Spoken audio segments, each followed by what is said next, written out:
ঘরে থাকা মাত্র 1 কাপ বেসন ও সুজি দিয়ে বানিয়ে নিতে পারো বেসনের চিলা। এটা বানানো খুবই সহজ, আর সন্ধেবেলা বা সকালবেলা টিফিনের জন্য এটা কিন্তু ভীষণই হেলদি অপশন।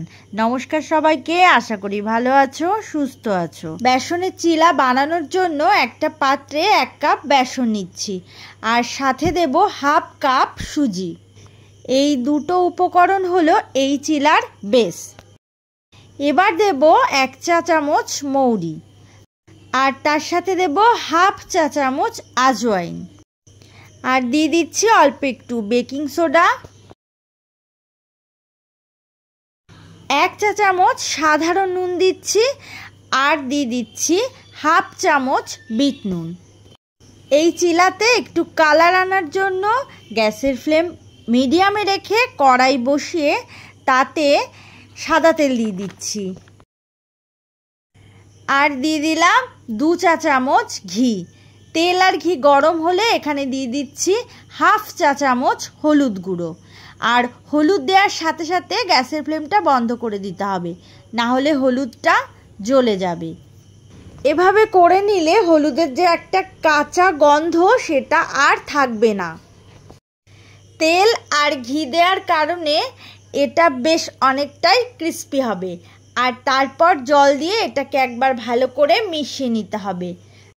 আমি প্রথমে 1 কাপ জল দিয়েছি, আর পরে আরও 1/2 কাপ জল এখানে দেব। সব কিছু মিশিয়ে নিচ্ছি, আর এটাকে রেখে দিতে হবে 10 মিনিট। 1 চামচ গ্রেট করা আদা দিলাম, আর অল্প একটু গোলমরিচ গুঁড়ো দিয়ে দিলাম। ভালো করে এটা মিশিয়ে নিতে হবে। যেহেতু এখানে বেকিং সোডা ব্যবহার করেছি তাই একটু ফুলে যাবে, তাই এটাকে ভালো করে মিশিয়ে নিয়ে 10 মিনিট রেখে দিতে হবে। আর দেখতেই পাচ্ছ মিশ্রণটা এরকম পাতলা করে নিয়েছি, আশা করি বুঝতেই পারছো কতটা পাতলা বা ঘন হয়েছে। আর গ্যাসের ফ্লেম অন করে একটা প্যান বসিয়ে দিয়েছি, আর তার মধ্যে অল্প সাদা তেল দিয়ে দিচ্ছি, আর তেলটা একটু ছড়িয়ে নিচ্ছি। এবার এই প্যানটা একটু গরম হলেই তার মধ্যে এই ব্যাটারটা দিয়ে দিচ্ছি, আর এভাবে করে একটু ঘুরিয়ে নিতে হবে। এই সময় কিন্তু গ্যাসের ফ্লেম একদম স্লোতে রাখতে হবে। আর তার মধ্যে দিয়ে দিচ্ছি একটু পেঁয়াজ আর একটু টমেটো কুচি। আশা করি দেখতেই পাচ্ছ এটা বানানো কতটা সোজা। আর একটু চেপে চেপে দিচ্ছি, তারপর এক পিঠ হয়ে গেলে অপর পিঠ উল্টে দিতে হবে।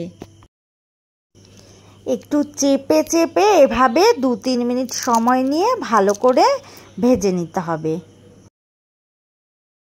এভাবে করে 2 পিঠ উল্টে ভালো করে ভেজে নিতে হবে।